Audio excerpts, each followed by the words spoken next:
Welcome to Money Through Ease. This episode is going to be an interview that I had with my mom, and I wanted to come on and give a brief introduction before we get into the interview. It is an awesome time. I had such a great time recording with her, and she shared a lot of information that is relevant to people who do content creation, specifically on YouTube, but it will be applicable for any of you that have a side hustle. They're really trying to build up a brand or an audience, to be able to grow a business that way, kind of organically through content creation. So I can't wait to dive into the interview with you, but I wanted to let you know ahead of time that it's only a couple of weeks left in 2023. I know, I cannot believe it, but that's the truth. That means that you only have a few weeks to get on a fourth quarter fling with me. The fourth quarter fling is your opportunity to get an expert bookkeeper to look at your business bookkeeping for you. And we're going to talk about exactly what I find in your bookkeeping, what I'm seeing that's missing that I didn't find that I expected to find. And then I'm going to give you a checklist for finishing out 2023 strong and getting prepped for tax season. So if you haven't already, click the link in the show notes to get on a fourth quarter fling with me. You can schedule it for later in December, but just know that time is ticking. The fourth quarter fling is only offered during the fourth quarter. An added bonus, if you book a fourth quarter fling, is that you will have been invested in my services. You will have become my paid client, right? And the benefit to becoming my paid client right now is that I'm currently offering beta testing for Mind the Gap. Mind the Gap is an entrepreneurial bookkeeping course that I am currently developing. That's going to be available to the general public in 2024. So don't worry, you're not going to miss anything if you're not my client yet, but I am offering over 60% off of Mind the Gap to my current clients right now. That offer is only available through December 31st of 2023. I will never offer this much of a discount on Mind the Gap again. So if you want to get in early and see what's going on, get access to the content starting January 1st, I want you to become my client, get on a consultation with me, or go ahead and book a fourth quarter fling because we are almost at the end of the year, and that means the tax season is right around the corner. Get on a fourth quarter fling, become my paid client by investing in one of my services, and you will get an invitation to beta test Mind the Gap at over 60% off. All right, let's go ahead and dive into my interview with Ginger Barlow, who is my mom and the copycat quilter on YouTube. So exciting to do this the day before you're having that procedure done. Okay, so welcome to this week's episode of Money Through Ease. I'm Reagan, and I have my mom on the episode with me. I'm going to be interviewing. Hi. Hi, Mom. Her name's Ginger Barlow. Her name's not Mom, but that's what I'm going to call her. Thanks for coming on. This is going to be the first kind of episode with a guest and interviewing them, and people know that like I have a math and physics degree. I'm more of like a sciencey person than I am like a creative, but you're kind of the same way. You are sciencey, mathy kind of person, but you're also very creative. I've known you to be always crafting something. So tell us a little bit about like what you do or what you would like to tell us. Sure. Well, yeah, and I definitely have the math background. Well, actually, neither of my degrees are in math, but I've been a programmer or leading programmers now for over 30 years. So my day job is all math and logic and writing code. Yeah. And yeah, every minute I'm not doing that, I'm usually on some kind of creative something. Um, Whenever I did that one interview, I read a book a long, long time ago about, they said people are scuba divers or snorkelers. And then like scuba divers are very focused and they drill down on one thing and they become experts on that. And then snorkelers like to float around, look at the pretty fish. So I'm on the pretty fish side because, well, outside my job, because Yeah. I love any kind of creative thing. I love to paint, draw, glue, collage. I spun sheep wool into yarn. And it's like after I do one thing like that, I'm like, okay, I've been there, done that. What's next? Yeah. But yeah, but sewing and quilting and stuff has always been my main jam, I guess. My, my mom, your grandmother, Hmm. sewed everything we ever wore Hmm. up through high school, probably. And so there was always a sewing machine in the house. And then my grandmother quilted. My mom started that up later. So it's just like has to be. I was thinking the other day, I don't think I lived in a house that didn't have a sewing machine ever. Yeah. Either my mom's or mine. Yeah, grandma bought me the sewing machine that I have now, and it's like the most basic Walmart level brand. But I mean, it does a bunch of different stitches. So, like, honestly, doing a straight stitch is fine, but I can do like a bunch of other things too. But I'm not really a quilting kind of person. I don't know. It sounds like it's literally in my genes to do that. So maybe someday, but for now, like, if I'm sewing, right now I'm into like paper crafting. It's probably going to be me like sewing paper. Um, We but can do that.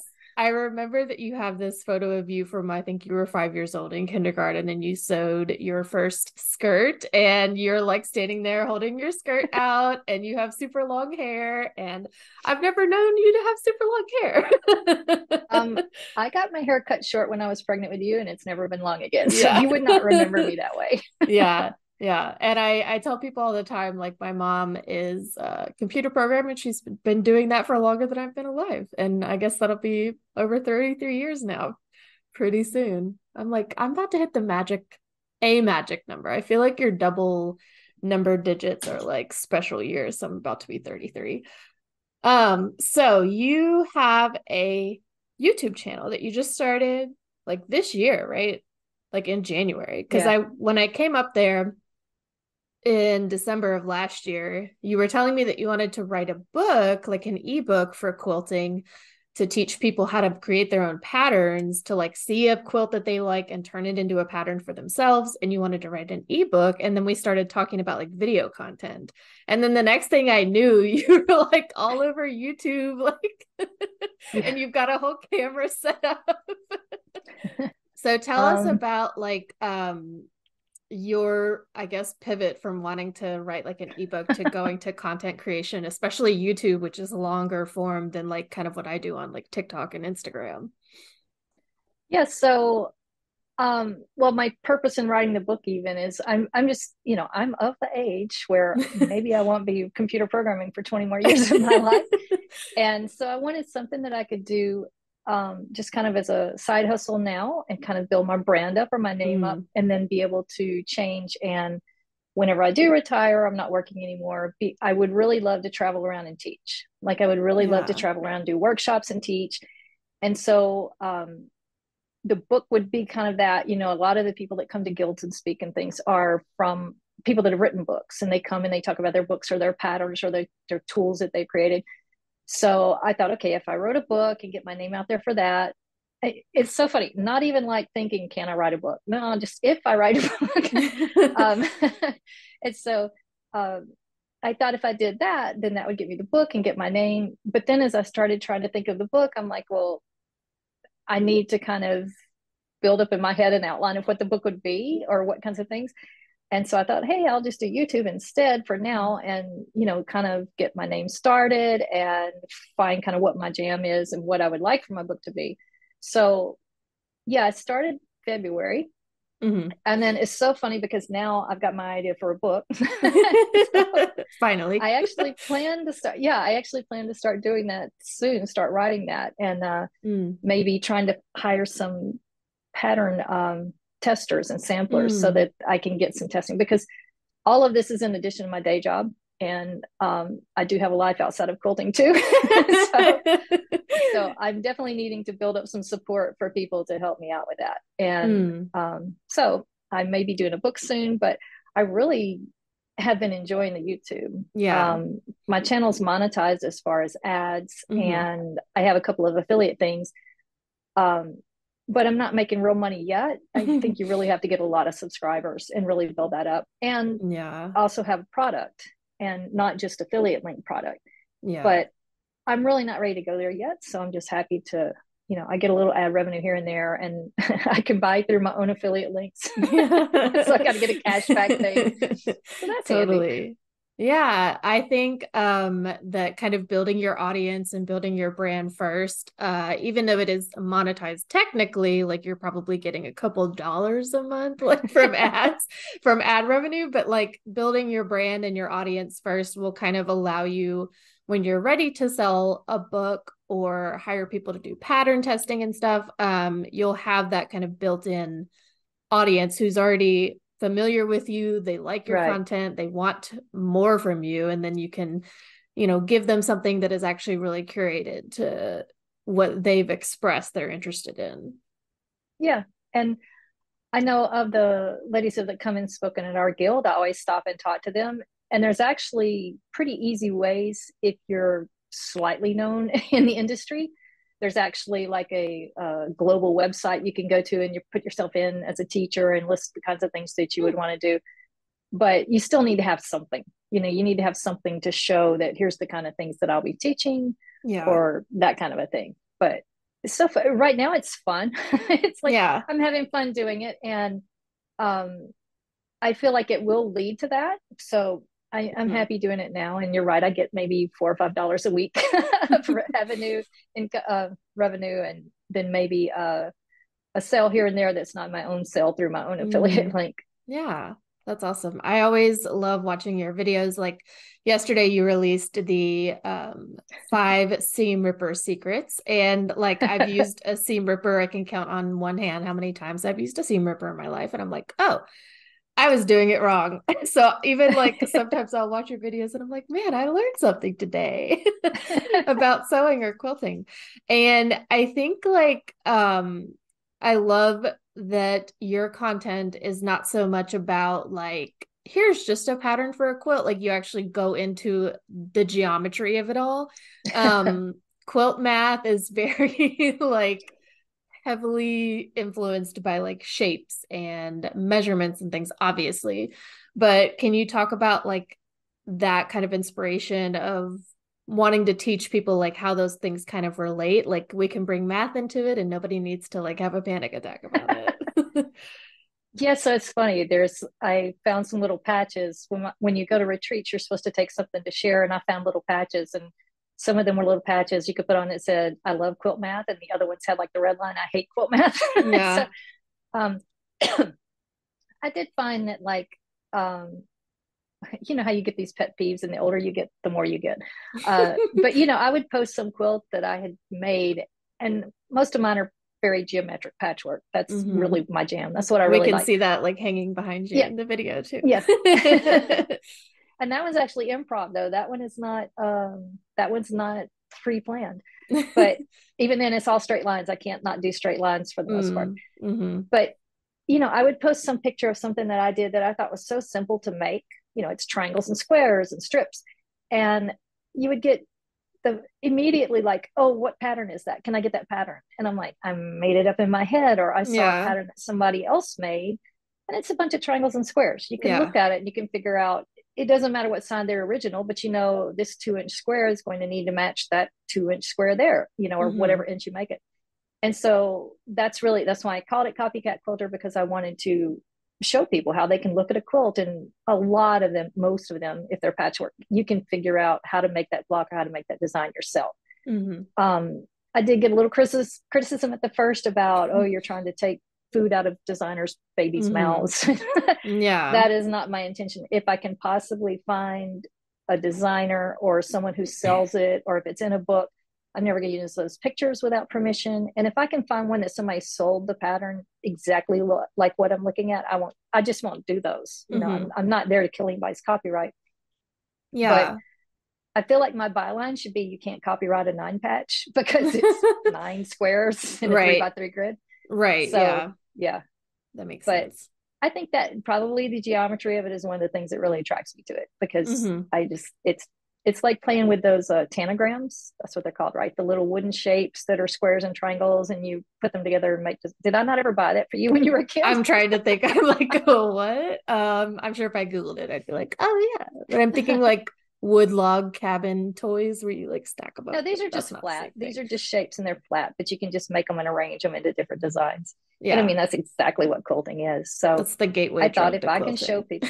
people, yeah, I thought if I could show people how to, just figure out those shapes, it's something that Mm. comes really easy to me. And I never want to make somebody else's pattern, because that's their quilt. But then, like my mom, your grandma, who will not watch this, can she can't do that. She Uh-huh. makes it straight by the pattern. She'll buy the Yeah. fabric that's shown if it can't, and that's what she enjoys doing, and that's fine, Yeah. and she's happy with that. She is But a for by people the book who, kind of lady. yeah, yeah, and so for people who don't want to have to be that way or really enjoy trying to figure things out, I hope that I can help them figure things out and see how to break things apart themselves. Yeah, I'm glad that you brought that up about like you are the copycat quilter, but like you're not trying to take any sort of revenue away from other people. And I think that what I've always thought about, like, I can do this for you or I can teach you how to do it. Like some people don't have the teaching skill of it, they can do something, but like there's still value in somebody just wanting the pattern or just wanting to buy a quilt. Like they don't want to actually learn how to make Yeah, it, they just want to buy it and have it versus the folks that are actually interested in the process. Like for me, I just started into like freaking bookbinding and like paper crafts and stuff. And I'm like, okay, but I'm actually going to make my own paper to bind into the books that I made. Like, I don't need to go out and buy a journal. I want to go through the whole process for every piece of the project. And yeah, there is value both in like selling the end product to somebody or doing something for them if you're providing a service. And then there's also value in like the teaching of it and somebody wanting to learn. And I always say that like I don't gatekeep the information. Like I'll teach you how to do bookkeeping or I'll do it for you. Like you can pick one or the other. And I love that you have always said that and have gotten some pushback in the comments on YouTube about like, oh, well, that's somebody else's pattern that you're like taking from them, but you actually reach out to those creators and like ask for their permission too. yeah. And I have one coming up. Well, actually, two interviews that I want to do, and one is a pattern from a book from like 1989. But she didn't make a full quilt. She's actually kind of like me about doing the geometry of it and figuring things out and just playing with geometry and designing quilts. Mm-hmm. And so she doesn't sell the pattern. It's an old book. I don't know if it's even in print, Yeah. but I reached out to her and asked her if she would mind one of the block sets that she had in there if I could do it, and she said yes. She said she would love it. And I told her I'll give you full credit. And I'm also going to try to get her to come on at least for a brief interview and just talk about it Yeah. because she designs the way that I enjoy. Right. Um, so yeah, I just feel strongly about that. I'm not going to get into somebody's money and their Yeah. copyright, but it really is quilting, especially if it's geometric patchwork. There's usually not anything so unique and incredible that somebody can claim it's absolutely theirs. Some of the ones that I do Yeah. that If I it's just one of nine the one of the squares. ones yeah, one of the ones I got criticism on, I'm like, my grandma could have made this in the Yeah. 40s and 50s without a pattern. So you Yeah. can't say it's a copyright of somebody that produced a pattern last year. And I would never, Right. like I said, I never used their pictures or anything like that either. So that's Yeah. important to me. Well, I think that like your process through it is being inspired by things that you just Yeah. see, like whether it's an actual quilt, but then like you found the ugly wallpaper at the hotel in like Mississippi or whatever, or I can't remember where you were, but you were like, oh my gosh, I have this wallpaper. I'm gonna make a quilt pattern out of that. Like you just see things that are inspiring, and then there's an enjoyment in the process of like figuring it out too.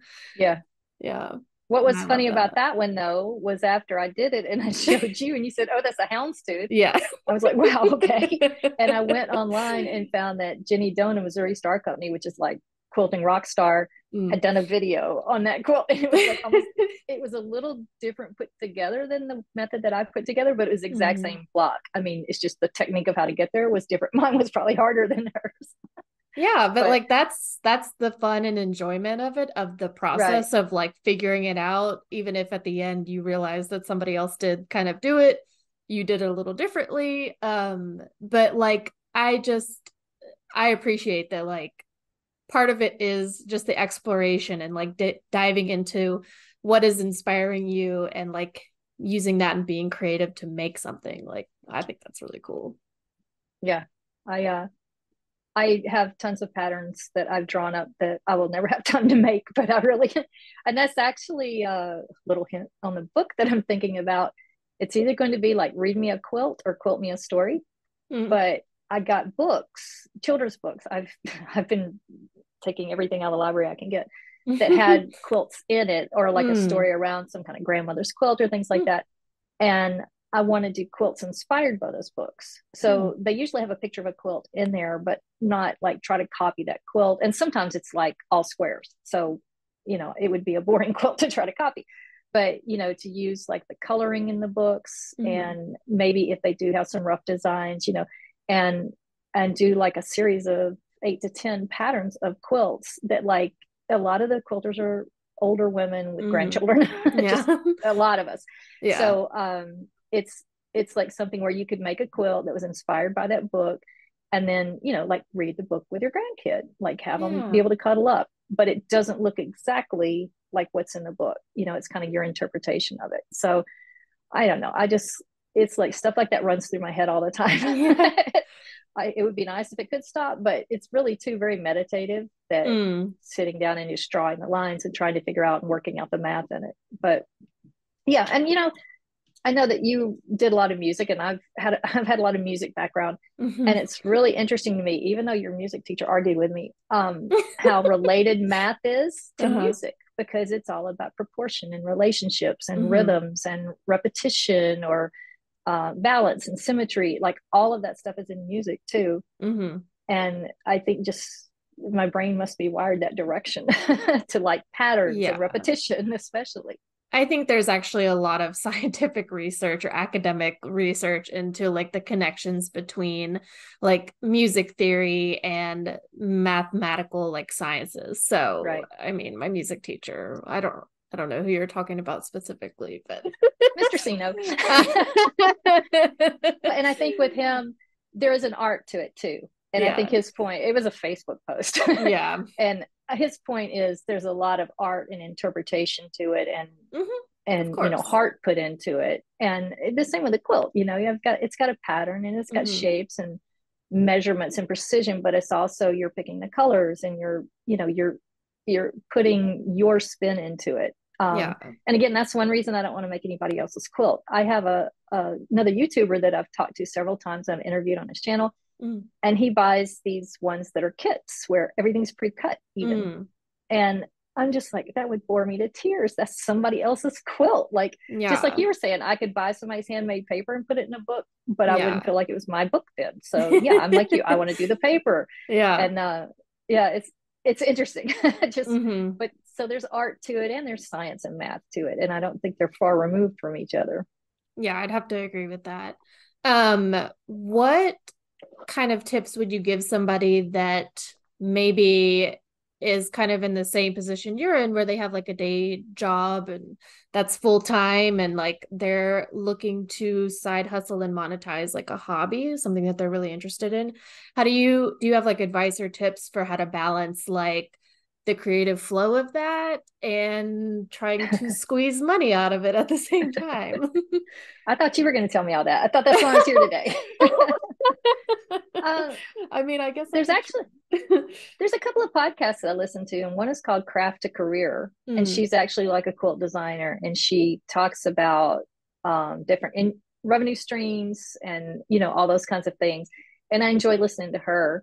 Um, I do want to get better at planning, Mm. because I do want to have a regular schedule to put out things, and I think that's important because people start looking for it. Mm-hmm. So I have tried to come up with a schedule in my head of maybe a long form every month and a short in between, a Mm-hmm. short every 2 weeks, just to keep something going, because Yeah. that's probably the most time I have right now. Yeah. Um, One of the other things is, I started this while I'm working, so I have income. I'm not having to depend on it for income. And if you're in Mm-hmm. that kind of a position, Yeah. I think you're a lot better positioned. You don't have to be profitable day one. Right. And one of the things I learned on that podcast was, she said, if you have the money, and I don't know if she said if you're a side hustle, but she was just basically saying, if you have more money than time, then hire people, Yeah. and so I know for me, I'm like you, I want to do it all myself, and I could learn Adobe Illustrator and Yeah. Canva, but I don't want to. That's or I want to, but I know that's not where I need to focus my time. Mm-hmm. I'm not going to be a better YouTuber if I learn Canva and I learn Yeah. Adobe Illustrator to design a pattern. Mm-hmm. So I did develop a pattern, and there are some ghostwriters that you can Mm-hmm. hire, who will take your pattern and write it up. And it's whatever level. If you just want to show them a picture, they can figure it out. Or like I had the design and I had it in an electric file, EQ8, electric quilt 8. Mm-hmm. You can design your patterns in there and you can send them the project file. So they wrote up all the instructions in that thing. So I paid them for that because I want my time to be more right now on the artistic and design side, where if this was my full-time job, sure, I'd learn all that and do it myself. So I thought that was really important to hire people to do the pieces you can, if it's your second side hustle thing and you can afford it, even hire someone to do your samples. A lot of people will do samples for free because they just want the latest and greatest pattern. But and there's kind of some ethical things about that, because if someone's willing to do it for free, then also, like, why are you not valuing their time? Why are they not valuing their time? If it's going to take them 60 hours to sew a quilt pattern you made, even if they enjoy it, they either reimburse them for fabric or pay them some amount for the time. But looking at those kind of things of what can other people do to leave you to do the artistic fun part that you're the only one can do. I'm the only one that can come up with the design in my head, but other people can help me sew it or can help me write the pattern out and that kind of a thing. Totally. I think also you brought up the ethics of it. Like the textile industry already has so many kind of issues with ethics and like basically slave labor. Just a few. And then of course, like the landfills just being full of like fast fashion and stuff. So I like that you brought that up, like looking to grow a business or a side hustle, but like staying true to your values and like valuing the fact that if someone's going to be supporting you in this endeavor, like you're the one with the vision, but there are people providing some sort of labor to kind of help you get there. And I think that's a very important thing for side hustle small business people to think about, because we often look to like trade like services or products in the beginning because we don't have a lot of capital to put forward. So it's like, I'll trade with you if you send me some candles. I'll do your books for a couple months if you do me like a nice painting for my office or something. Like we're always looking to trade the capital of like labor and time or resources and not necessarily money, because if you're not starting out with a lot, but that's something to consider, that like when you do have the resources and the money to spend on what other people are providing to you, like that's important to me. Paying people fairly for their labor. It's funny. And I know, like growing up, we were in churches a lot and I volunteered all the time. Excuse me. And okay. I feel hoarse all of a sudden. But like I attend a Quaker meeting now and they take turns on cleaning the building, and you sign up to do a cleaning, and it's a small building. It's not a big thing. But I even brought it to them, like, we have the money within our organization. Why don't we pay someone to clean? Because that's giving someone who is a cleaner a job. That's giving them, even if it's a small independent family owned kind of cleaning business, you're giving them that, where it is like supporting the economy, is supporting them. We do a lot of work with refugees. I'm like, why don't we pay a refugee woman to come in once a week and clean? And she's making money for her family. And, all of us that are volunteering are just doing it because. But yeah, I see that a lot. And it's interesting to think about pattern testers, because even with the ghostwriters that I'm using, they have pattern testers that will test for you, and they do it for free. And they were telling me, like, well, why would you pay somebody? But I'm like, too, it's giving them value. And if you're trading things, like you were saying, if you're trading and bartering, that's a form of advertising. Because if you have someone's painting in your house, you're going to talk about it. You're going to post online. I think I have a stained glass thing hanging out in the garden from someone you posted on Facebook. So, I just feel like, and I understand I'm in a position where I can financially, I'm in a good position now that all you kids are grown up. Now that we're out. But, so I understand that is like a luxury that I have, but that also makes me want to be able to do it, because I want to focus on the things that I do. And right now, it sounds vain or whatever to say I have more money than time, but I do. I have a full-time job and I can afford to pay someone to test for my patterns. Well, why would I want to ask them to do that just for the joy of being the first one to get to sew my pattern, Yeah. but especially the landfill stuff and everything. Yeah, the textile industry is horrible. The fabric Yeah. industry is horrible. The pollution, and you're right, the slave labor and just awful conditions everywhere. And so it is funny because I like new. I'll buy new fabric in collections sometimes, but then a lot of my stuff is scrap fabric because I have enough Mm-hmm. fabric to insulate the house with. And I don't want to be just a constant consumer of it, so I Mm-hmm. try to do a balance of bringing in more and working with what I have. And so some of my videos are really color coordinated collections, and then some of them are every piece of scrap out of my Yeah. room. And quilters kind of run that gamut too. Mm-hmm. I love the kind of junk journaling thing that I'm hyper fixating on right now because it's very much like you there, and there are people that I follow that I'm just now like picking up on recently, like how much they just buy stuff. Yeah, And then they'll do like, journaling spreads and make books and they're beautiful. And it's like, but you used all new products that you bought off of Temu and Amazon and Wish and whatever else, crap apps are out there. But for me, like part of it is creating every single piece that's going to go into a project, but also like I went to an estate sale a couple weekends ago and found like so much stuff that like when the Baptist estate, the old ladies that are running the estate sale at a Baptist church are impressed with whatever you picked, that's when you've made it. And they were like ringing me up for all of my like $8 of stuff, and they were like, wow, you got some really good stuff. I'm like, yeah, I did. But to me, like part of it is like finding use and value, and like the meaning of it is that like I saw something that somebody else was willing to kind of discard, and then I get to create something that I really enjoy the process and I enjoy the result. And it's like, yeah, like I don't want to be just buying new things constantly. Like, I don't yeah. want to participate in that kind of consumer culture, but that's what our culture is. So I love that like quilting There's allows definitely that. you, yeah, quilting is There's such a definitely great that in way. quilting, though. Yeah, because Oh, I yeah, for know sure. there's a lot of conversations around, designers have 40 and 50 new fabrics and they put out a new collection 3 times a year. And, a lot of local quilt shops can't even keep up with that Yeah. because you've got, that much new stuff coming in all the time and you can't sell Mm-hmm. your old stuff. And, there's a lot of talk about that. And, you really have to find your balance because you're talking about like the junk journaling.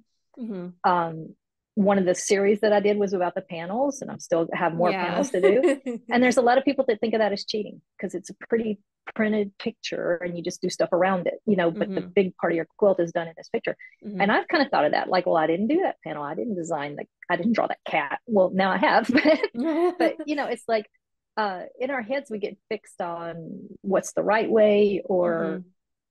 I get stuck on, yeah, but I have to do the whole thing myself or it doesn't count, Yeah. or, those kind of things. I didn't want other people long arming my quilt. So you have the big long arm machine, Mm. long arm, Mm-hmm. and it's an expensive piece of equipment, but Yeah. it lets you do the sewing, the quilting part yourself. And that's really hard to do on domestic machines. Mm. And I felt like I was cheating if I sent the quilt to somebody and they long armed it. Like I didn't Mm. do that part. So it is interesting how everybody's got their thing of what the balance is of I did this myself versus I bought it and everything in between that. I also think that there's, for me, a lot of fun in the challenge of like Oh yeah. having a limitation, limiting yourself to like something that's like just thrifted, or like, I mean, somebody could go to Goodwill and pick out a bunch of like blouses and then decide that they're going to quilt only using like buttons and everything that they found, from Goodwill. And Yeah. like to me, that challenge is kind of fun. Like you said, kind of like we're not shitting on grandma totally on this podcast episode, but like, yeah, going and like buying the quilt pattern and then buying the exact kit with the exact patterns that they're using in the pattern that you can like compare your final product to that. Like, that's not like super fun for me, but it's fun for her, obviously. Yeah, Like, it is. And everybody has their thing. Yeah, because even just the process of putting it together, or even if you bought the pattern and you bought the fabric, I know so many people that do that. And it's just that one's not my thing, where I've learned that using the panel, okay, this is kind of fun because it's kind of funny. The ones with the panels, especially when I give them as gifts, people are like, oh my God, this is so beautiful. And I'm like, all I did was make the blocks around the edges. The pretty picture in the middle, I bought. I but measured and I cut. yeah, pretty much. Stuck them together. Yeah. Right. But I it's yeah, the challenge is a lot of fun for me. I think that's one of the things I know we were talking about before about staying true to what you want your product to be. Hmm. Because, like I said, I have a guy, I consider him a friend that's a YouTuber that we've talked several times and we've done some things together. And for him, buying that kit and the pre-cut fabrics and sewing it, that is, he loves it, and that's That's his his thing and that's Mount what he loves to Everest. do. Right. And then I see people like that, and he has a popular channel. It's kind of funny. He interviewed me right when I first started, and we're like Hmm. exact number of subscribers. Like we Hmm. exactly just track each other. It's kind of creepy. But so his channel, he does a lot of talking, he interviews, and he does those quilts. And Hmm. then there's another one that I told you annoys me. One of these people that's like, the 5 ways to use a plastic bread tag in your sewing room. I'm like, oh, A plastic bread seriously. tag. Exactly. I mean, seriously, she's got a Yeah. video. You can go watch it. Um, and that's not Now my I'm gonna have to go thing. find that Yeah. after Um, yeah. news. I for me that's not what I want to be, but I see her channel is like really popular, and she was down around my numbers early this year, and all of a sudden she's at like 18,000 subscribers, and I'm Mm. like, what the heck? Who wants to watch that? But I just, first of all, not compare myself with other people, but also just realize that's not the group that I want. That's not the Yeah. audience that I want. I want people that are interested in what I'm doing, and that's my thing. And any kind of like small business or your own employment, you have to do Hmm. things your way because Hmm. that's true to you, and you're never going to be the way that everybody would do it you Yeah, know totally. I see your advertising and your post and things like that, and there's a lot of stuff that you do. I'm like, oh right, like why? But that's you. And I know one of the interviews when someone interviewed you and you talked about your social justice platform and that Hmm. that's important to you and that's in your business. If that's your thing, you have to do that, or you're not, Hmm. then you're just cookie cuttering somebody else's bookkeeping business and stay on that side of it. But that's not like where your heart is. So Yeah. for me, I've had to watch with YouTube, not comparing myself to other people and trying not to do those kind of videos that some of them are clickbait, but Hmm. that to stay true to the kind of, I want to do longer form. I want to do tutorials. I love to do the little drawing and geometrics of like, here's a Yeah. square and it's this Yeah. many. That's what I enjoy doing it. And I feel like if I am true to that to myself and do what I enjoy doing, that the audience that wants that will come around. And I Totally. think there's an audience for that. Hmm. Quilting has so many different things. There's little niche audiences all around. And I don't even know that that's the little niche, but there are people that want to make quilts without buying a pattern, Hmm. either because that's their artistic thing or they can't afford patterns because some of them are ridiculously expensive. Hmm. There's one that I wanted to do for you that's little tweeny dachshunds, looks exactly like Archie, same color even, and it has them like wings and it has them like a fire Oh. breathing dragon. It's the cutest pattern and it's like $28. I do need I would that. probably never I would probably never finish the pattern because it's not the kind of sewing I like to Yeah. do. And if I did, I would make one. So for me, I actually did try to pick it apart because I was going to make it for you, but not a video. And I can't even, it's like too much to even figure out. I'm like, no, It's Reagan's not okay. getting the Chewini pattern unless I Dang. buy it for somebody else. But it looks exactly Man, like Archie. that's awesome. I love that. Yeah, like I think there's also a balance, like you said, not comparing yourself to other people, but it's good to like keep your head down, stay in your lane, kind of like be true to the product that you want to create, but being aware of like what other people are doing so that you can be in conversation Yeah. with what they're doing without like participating in it. And like I find a lot of inspiration from other creators for like kind of how to structure videos or content, but Right. I'm not trying to be like anybody else. I'm like, obviously, this is working for them and their audience. Maybe I can try something similar to that, or just respond with what I think about. Like, everything is content now. So, like, you responding to what somebody else is doing can be content. It gets a little meta after a while. You're like, I'm not going to film my entire life so that people can just watch me do mundane things all the time. But yeah. But it's true. You can learn from, I do read about, how to title your videos. And apparently on YouTube, people like emojis in the video. So are in the title of the video. So I Mm, put emojis in, those kind of things.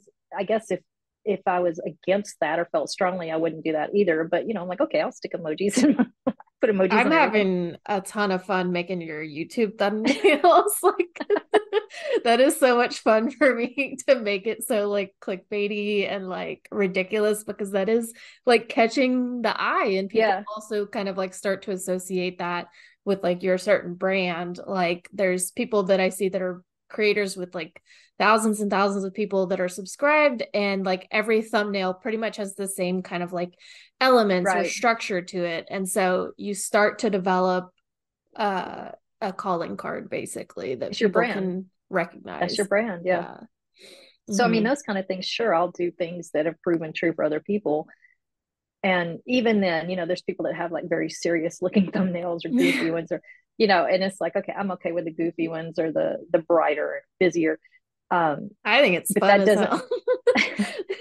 but even then, I guess that kind of goes with the content too, because if your content is very structured and that kind of thing, maybe your thumbnails would need to be because it's like those things go together. Where Mm-hmm. my quilts are a lot of sew by the seam of your pants, so it's like, okay, well, then my thumbnails can look a little that way too because that's my style and that's kind of the theme of my videos. So I Yeah. do like read and the research and things like that, but I always do it with an eye to, yeah, but what do I really want? What do I want? Am I doing that because it's going to get the things, or does it fit into my scheme and or into my brand and all that kind of thing? Mm-hmm. Mm-hmm. I love that. I want to thank you for being my first interview guest on Money Through Ease. Is there anything that you'd like to share with the audience and also let us know how we can support your work and follow you on all the things? So right now I'm only on YouTube. I do have a very, very small private Facebook group. It's very, very inactive, but it's there, so Wait, I didn't nobody else even can know. grab the name Do on am Facebook. I in it? I don't think so. Put me in I it. can I add want to you. be in there. um, and yeah, so I'm really limited right now, mostly just strictly Facebook. I mean, Hmm. YouTube. I Hmm. did get a website. I have Hmm. copycatquilter.com. And then I also am dabbling on the creating my own patterns, which is kind of funny because it's the opposite of my channel. I'm saying don't buy patterns, and here's some patterns. but I do have people ask, so I'm like, okay, Hmm. well, if they're not going to get the point of I just showed you how to make it without a pattern, okay, you can buy a pattern from me. Yeah. So yeah, so it's just there, and it's like really um I've asked like my guild members to join my YouTube and things like that. So if people know people that quilt or want to Hmm. learn, I would love to do a series. My neighbor next door wants to learn to quilt, and I would love to do some shows with her, Yeah. showing her how to quilt. But she's got two kids and just too busy, so we'd be doing it in the middle of the night. Yeah. Two very small children, right? Like Yes, yes. there is no time or So energy for that. yeah, right now part of it is I just have to like you and I were talking about, put my ideas down on paper and figure out which ones are the Mm. priority and which ones are going to be the big payoff now because I have just way too many of them. Mhm. Maybe I should learn to sell ideas to people. Like I here, it's a great mean, idea. There yeah, probably like is a way you could do that. I literally have my Google Keep Notes app. Basically on the iPhone, it's a notes app, but then it's like Keep on the Android. But I have like different categories of ideas. So it'll be like short form content ideas, podcast topic ideas, shit that I got to remember to do this week. Like, and so as things are just running through my head, I'm like, oh God, I'm never going to remember this. And I have to just put it there so that at least it's in one place. But I am that type of person as well that just like I'll have 5 ideas every hour and I just need to write them down. Most of them are not going to get done. And like there is a level of skill in like determining what's going to be worth like seeing through to the end. Yeah, But yeah. and I mean that's definitely going to have to be something that um, I need to work on because I'm still working. And to make sure I'm doing the things that I want to be doing. There's a really, really good podcast. His name is Dave, and it's Dave's Craft Room. He is the most creative, crazy quilter person. And he recently came out and said, that he was going to change his content to be like every 2 weeks instead of weekly, because he said like the big things that he wanted to do, he couldn't do it that fast. And so he Mm. caught himself doing things that weren't the big things that he's great at. You know, I Yeah. told him one time he made a pattern for somebody else's pattern. I'm like, Dave, I'm disappointed. Like, you are way too good to make somebody else's pattern. Oh, So yeah. I need to work on that myself and figure out what are the important things, Hmm. because I will chase squirrels all day. I probably have Yep. 12, 15 quilts going in this room right now. So Yesterday it that's looked something I like want to work on. yeah, yesterday it looked like a craft fair like exploded in my house, and I was like, this is just the way I like it though.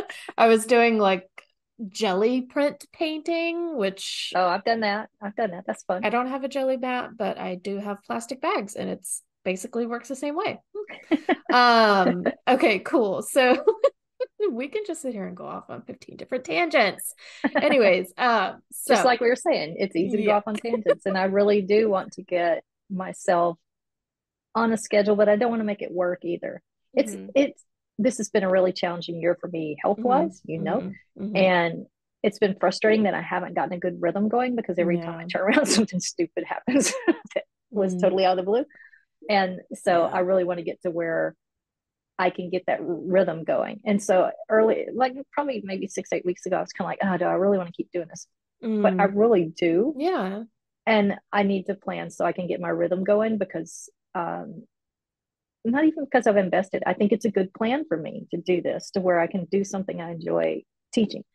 And Yeah. I need to keep doing this to get there. So I'm looking forward to get more of a rhythm. And I hate schedules and plans, but I really need to do that too. At least how frequently I'm going to put out content and that kind of Hmm. a thing, so that I can get that built up. Yeah. And YouTube's interesting. The more people, the more videos you have, the more watches you get. Mm, One of my first videos, the one that I get a couple hundred watches a week. mm. And I'm just like, okay, let me figure out what I did magic in that video so I can repeat that. Yeah. Um, Interesting. but then those people come binge watch too. Like you can Yeah. tell, you know, you get more watches on that video and then you'll see other watches. So I just need to get a lot Yeah. more content out there Hmm. that's good content that I want to create. That's not just clickbait. Yeah. And And the it's Steam River thing, the Steam River thing, I actually wrote that up months ago. And I actually like I've it been was wanting to so do the smart. Steam I was River video. like, I had no idea. You just cut the bobbin thread or the needle thread, and then you just pull. I was like, oh, okay. I wish somebody had told me that. I was like, I don't know. Not So that I'm that's been in seam my ripping head all for the a time. while. And I think I'll rotate like quilt kind of videos and then things like that, you know, doing the Yeah. shorter, because that was a shorter one and didn't take a long time to produce. But And yeah, I think that can be like the gateway for people to binge your other content, like you said. The little trick and hack videos. And it's so yeah, important that like when you do have things that come up that require you to rest because you're human and we all live in, yeah, bodies that are not immortal. And we have to like take time to rest and just know that like even if you are considering like stopping or like whether or not this is going to be sustainable for you, like give it time, give yourself time and space to rest, yeah, and know that if it's something that you really want to be doing, like you'll eventually hopefully get to the point where you have energy again and you have time and the yeah. space to do it. So One, and sewing and quilting is my happy place. I am most happy whenever unfortunately I work in this room, and that's my sewing room is like 11 by 18 and this is like 3 foot where I work. the Uh, priorities. yeah. And it's funny, after one time I was really sick earlier this year, Dean came in one day and I was sewing. He's like, well, I guess you're feeling better. Because and so it does bring me a lot of joy and Mm-hmm. energy. So it hits me a lot of different directions. So I do want to stay doing this. And even the time I was feeling kind of like, do I really want to? It was a real quick turnaround. Yeah, I really do. I really want Yeah. to stay in this. And Yeah. I just, like you said, I just need to adjust it to what works at the time and just be patient. And I have quite a few years before I retire. So I've got the time to do it.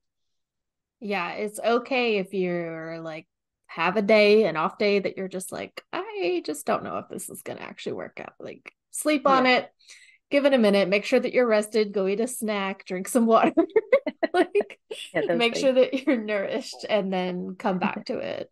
Thanks so much for being on Sure. and sharing the content creation kind of experience, the side hustle experience with the audience. And make sure if you're listening to go follow my mom on YouTube at the Copycat Quilter.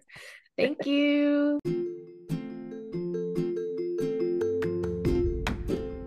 Thanks for tuning in to Money Through Ease. If you enjoyed this episode, make sure to subscribe to my email list to stay up to date on all the latest content. You can also follow me on social media at All Ease Accounting or facebook.com/accounting with ease for even more insights and updates. And if you're interested in learning more about my bookkeeping services, don't hesitate to schedule a complimentary consult today. Thanks again for listening, and I'll see you next time.